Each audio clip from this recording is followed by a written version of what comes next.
I just said, oh, I don't drink wine. I thought, I must do it that way, real throwaway. But when you're playing that character, and almost everybody knows what he's really like, and many have read the book or seen the old movies, and you have to say to Jonathan Harker, sleep well, Mr. Harker. I thought, oh dear, oh dear, oh dear, oh dear. I don't know how I'm going to get away with this one. When we had the premiere in New York, I put this in my book. It's on my birthday, actually. I didn't want to go because I don't like seeing myself on the screen. I hate it. And I was forced to go because that was why I was there. I don't know whether it was a midnight showing, but it was a late night showing, basically for actors and actresses and directors and people who worked in the theatre to come and see after they'd finished their shows. That was the idea. I sat there and this crowd started coming in until the cinema was full. And some of them were well and truly tanked up.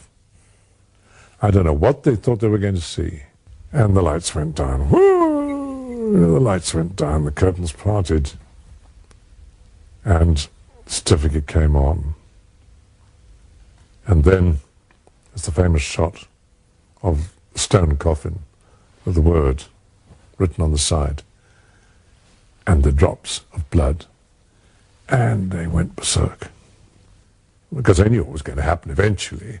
And eventually, of course, there's the famous shot when Jonathan Harker, played by the late John Van Eysen, senses and turns around, and there's this silhouette at the top of the stairs. And the roof lifted.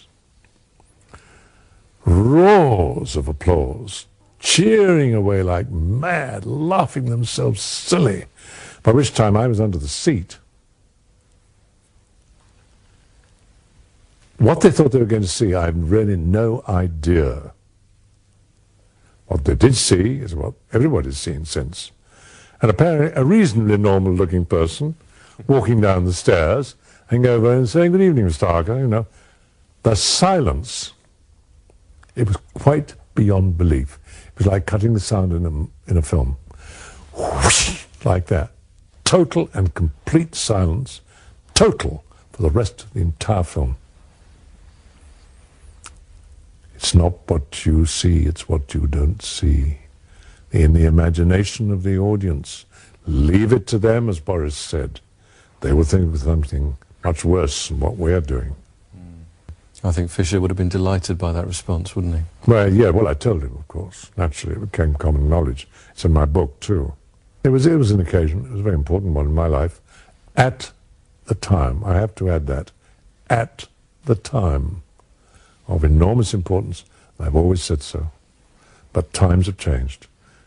But Fisher was a craftsman, wasn't he? I mean, that Dracula, yes. I mean, the scene you just described just there, I mean, the care that he must have taken to orchestrate that. And he worked very closely with his directors of photography as well. They're very rich. Jack Asher, of course. Jack Asher, who was a brilliant cameraman. Brilliant. And a lovely person, too. I mean, the whole atmosphere at Bray during those years, it really was like a family. I know it's a much hackneyed phrase, a family, but we really were, because everybody knew everybody. We all respected each other. At least as far as I know, we did. And when I first went there, there was a little shack, almost, that we shot the Frankenstein laboratory in. That was the only stage. And the rest was shot in the house. And then, of course, because of the enormous amount of money at the time that those pictures made, they built the first big stage, which we did one of the Dracula films on, certainly yes, I think it was and certainly The Mummy.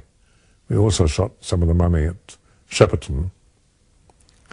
And one always has funny memories of these things.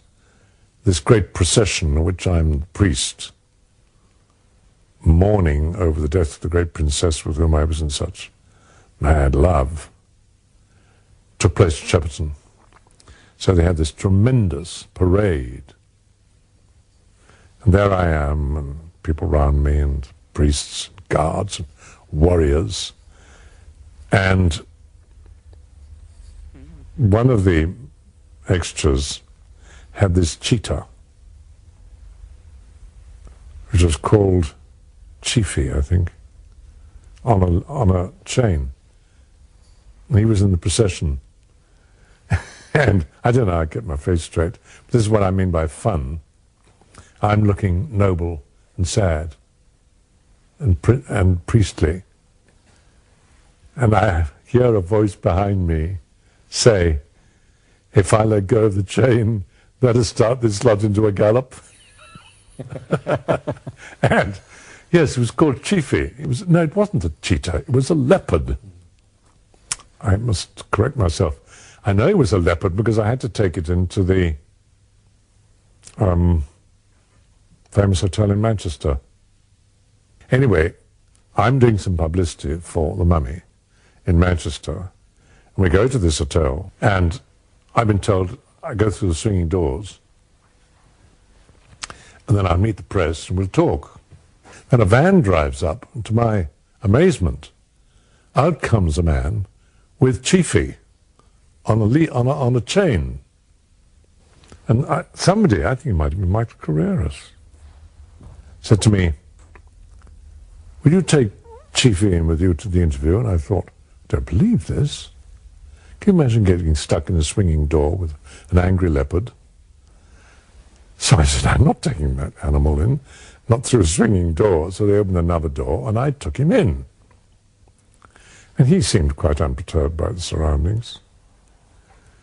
Unlike the occupants, the concierge, the reception, the accountants, and the rest of them who just vanished. And a high quavering voice said, get that animal out of here, for God's sake. People just vanished.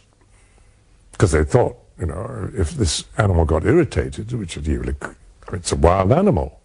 So when was the last time you saw Terence Fisher, do you remember? No. I think it was The Devil Rides Out. I don't know whether I saw him after we'd finished the film. Private showing, perhaps. And he wasn't all that old when he died, was he? No, sadly. What, was late 60s? I don't know. I know it happened, and very sad. He was a craftsman. Christopher Lee, thank you very much.